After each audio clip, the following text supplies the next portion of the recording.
Fala pessoal, vamos para mais uma explicação raiz. E o conceito de hoje é o conceito de estaca tipo trado. E a estaca tipo trado é uma estaca executada por perfuração do solo através de trado mecânico, sem o emprego de revestimento ou fluido estabilizante. Então, a representação gráfica dos projetos de fundação, diferente da representação gráfica de projetos de contenção e outras soluções, é uma representação simples. O que a gente fala no dia a dia é que o projeto de fundação é um projeto de bolinha.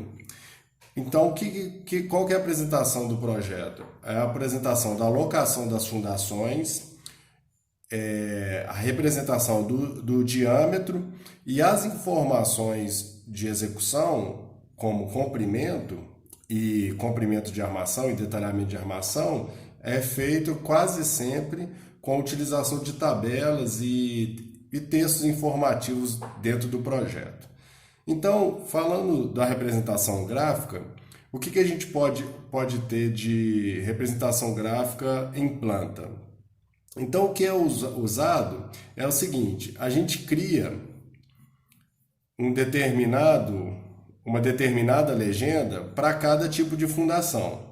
Então, o que é usual é que dentro de uma determinada região ou na apresentação de um projeto é que se utilize apenas uma solução, tá? Existem algumas exceções de dentro de do mesmo projeto a gente utilizar diferentes tipos de solução, mas o normal é que a gente use apenas uma solução. Então, se a gente fez um estudo geotécnico e esse estudo geotécnico apontou a possibilidade mais econômica, mais eficaz da utilização de uma estaca tipo trado, por exemplo, então a gente utiliza só a estaca tipo trado. Então, o que a gente determina? A gente determina alguns tipos de legenda, por exemplo, se eu tenho uma estaca de diâmetro de 30 para uma estaca tipo trado, então eu determino que a minha representação gráfica dessa estaca é uma bolinha com uma achura. Então a gente indica e distribui dentro do projeto essa legendinha para informar que naquela posição, naquela locação vai ter uma estaca de diâmetro de 30 e a gente pode colocar o seu comprimento aqui na planta também, por exemplo, ou informar esse comprimento em uma tabela, tá? Então, se a gente tem um comprimento diferente, um diâmetro diferente, o que a gente pode ter? A gente pode ter uma legenda diferente.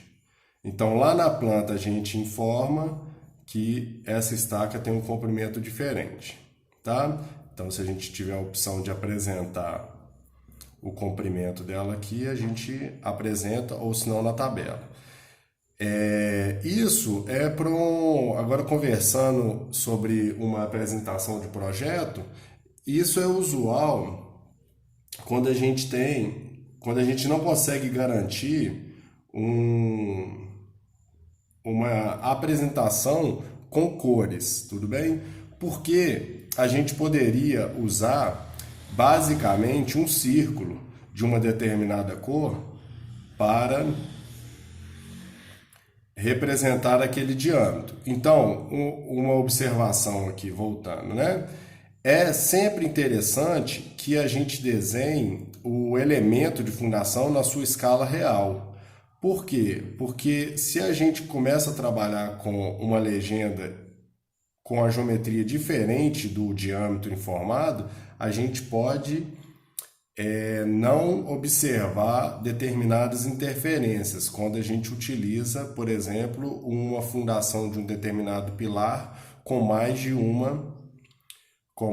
uma fundação. Então é sempre importante que essa legenda no projeto, na apresentação do projeto de fundação, ela esteja com uma geometria real, tudo bem? Então aqui a gente tem a opção de colorir essa estaca de vermelho, por exemplo.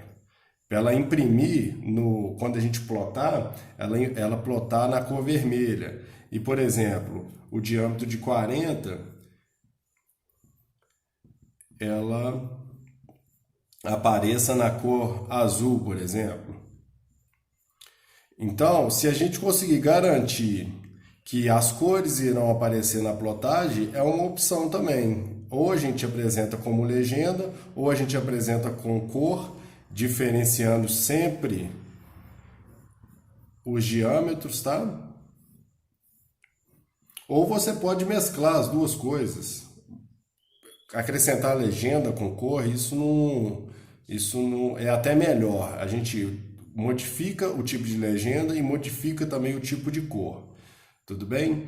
E por que isso é importante? Para a gente tentar garantir que o pessoal de obra consiga executar o diâmetro certo na posição certa, porque o que mais acontece quando a gente tem uma deficiência de apresentação dos projetos é o pessoal de obra trocando diâmetro de uma fundação de um pilar para o outro e trocando comprimento. Então a gente tem que garantir que isso não aconteça na obra. Então a gente tem que fazer a nossa parte para criar um projeto de fácil leitura que o pessoal de obra não erre na hora da execução.